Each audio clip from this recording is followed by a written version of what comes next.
Viewers, আজ আমি আপনাদের সাথে শেয়ার করছি খুবই আমি একটা পিৎজার রেসিপি বানিয়েছে আমার মেয়ে, আমি বানাই নাই। আর ও বিভিন্ন ধরনের নাস্তা রেসিপি করতে খুবই পছন্দ করে। ভাবলাম আপনাদের সাথে শেয়ার করি ওরই পিৎজার রেসিপি, সেজন্যই শেয়ার করা। শুরু করছি ভিউয়ার্স। প্রথমে ছোট ছোট করে কেটে রাখা চিকেনের পিসগুলো ম্যারিনেট করে রাখা হয়েছিল 15 মিনিটের মতো।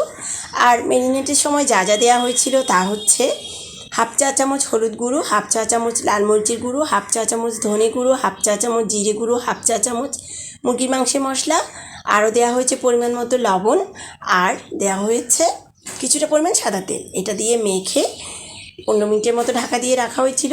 এখন যেটা দেখতে পাচ্ছেন আপনারা ভিডিওতে, চুলোর আঁচটা প্রথমে মিডিয়াম ফ্লেমে রাখতে হবে, এরপরে কিছুক্ষণ ভেজে নিতে হবে, এরপরে আঁচটা লো করে দিয়ে এটাকে 10 থেকে 15 মিনিটের মতো ঢাকা দিয়ে ভাজতে হবে। কেননা ঢাকা দিয়ে ভাজতে হবে কারণ চিকেনের ভিতরে যাতে জুসি ভাবটা ঠিক থাকে আর চিকেনটা যাতে ভেতরে ভালো করে সেদ্ধ হয়।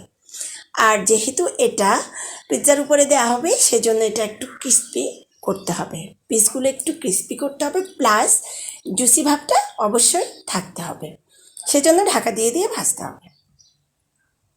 এবার ভিউয়ার্স, একটা বাটিতে বেশ কিছুটা পরিমাণ টমেটো সস নিয়ে নেওয়া হচ্ছে। কিছু কিছু জায়গায় ভিউয়ার্স আমিও ওকে হেল্প করেছিলাম, আর ম্যাক্সিমাম কাজ ওই করেছে। আর দেয়া হয়েছে রসুনের কিমা। এখন দেয়া হবে কাঁচামরিচ কুচি। কাঁচামরিচটাকে একদম পাতলা পাতলা করে কিমা করে নিতে হবে। এটাকে এখন ভালো করে মিশিয়ে নিতে হবে। এটা হচ্ছে ভিউয়ার্স পিৎজা সস।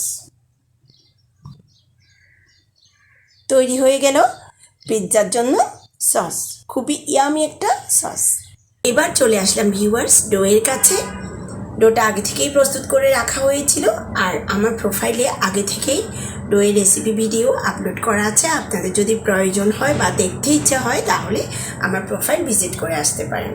ভিউয়ার্স দেখেন, পিৎজা একটা পারফেক্ট পিৎজা পেতে হলে অবশ্যই ডোটা পারফেক্ট হতে হবে, আর এই ডোটা একদম স্মুথ আর সফট হয়েছে, পারফেক্ট একটা পিৎজা ডো হয়েছে। ভিউয়ার্স এবার ওখান থেকে লেচি কেটে নিয়ে পিৎজার আকার দেওয়া হবে, বেলে পিৎজার আকার করতে হবে।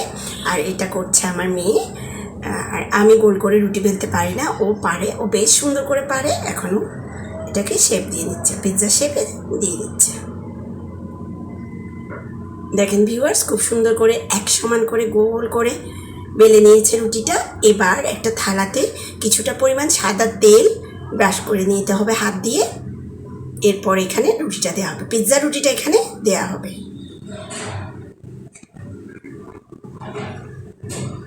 এখন হাত দিয়ে এভাবে টেনে টেনে পুরো থালা জুড়ে রুটিটাকে গোল করে বসিয়ে দিতে হবে।